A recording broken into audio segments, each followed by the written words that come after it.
When Andrei left on a business trip, Natalia thought a couple of weeks of quiet might even do them some good.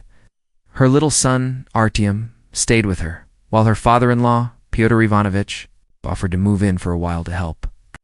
Be hard for you alone work. The kindergarten, the house, stay and help.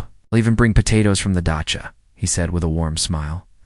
Pyotr Ivanovich was a widower in his 60s, a strong, well-built man, once a military officer. Always neat, always composed. Natalia respected him, though she kept her distance. There was a certain sternness in his voice, a habit of controlling everything. But he was wonderful with Artyom. The first week passed peacefully. Pyotr really did help, picking up his grandson from kindergarten, cooking dinner, even starting repairs in the bathroom. Natalia was surprised. If only Andrei would sometimes be so hands-on. But in the second week, something changed. One evening, when Natalia came home, he looked at her just a little longer than usual. Not rudely, not insistently, but differently. He poured her some tea, sat across from her, and asked casually, yet with a strange curiosity, "Are you happy with Andrei?" "He's always so busy." "We're fine," she answered, feeling a bit uneasy.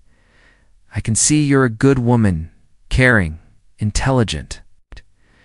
But you almost never smile." She gave a small laugh. There's just no time for it. Then came Friday night.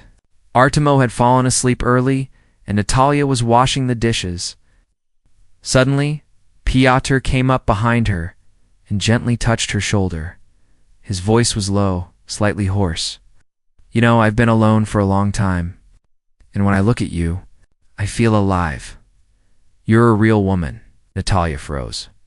Her heart started pounding. She quickly stepped aside. "Pyotr Ivanovich, please. I think you should rest. You must be tired." He didn't argue. He just nodded and left. That night, Natalia couldn't sleep. Her mind was spinning hurt, shame, confusion, and then anger. Her husband was away, and his father dared to cross such a line. In the morning, she packed his things. Politely, but firmly, she said, "Thank you for your help, but Artyom and I don't need it anymore. I can manage on my own until Andrei returns." Pyotr stood in the doorway for a long time, eyes lowered. Then he said quietly, "Forgive me, I was wrong. Simply forgotten what warmth feels like. But you're right, this can't be." And he left. Andrei came home a few days later, never knowing what had happened. Natalia didn't tell him, not out of fear, but because she realized this wasn't about infidelity. It was about boundaries and her own strength. She understood that she could protect herself and her family. She didn't have to stay silent or endure the unacceptable. Sometimes trials come from where you least expect them. But what matters most is how you respond. Self-respect is the best shield against anyone crossing the line.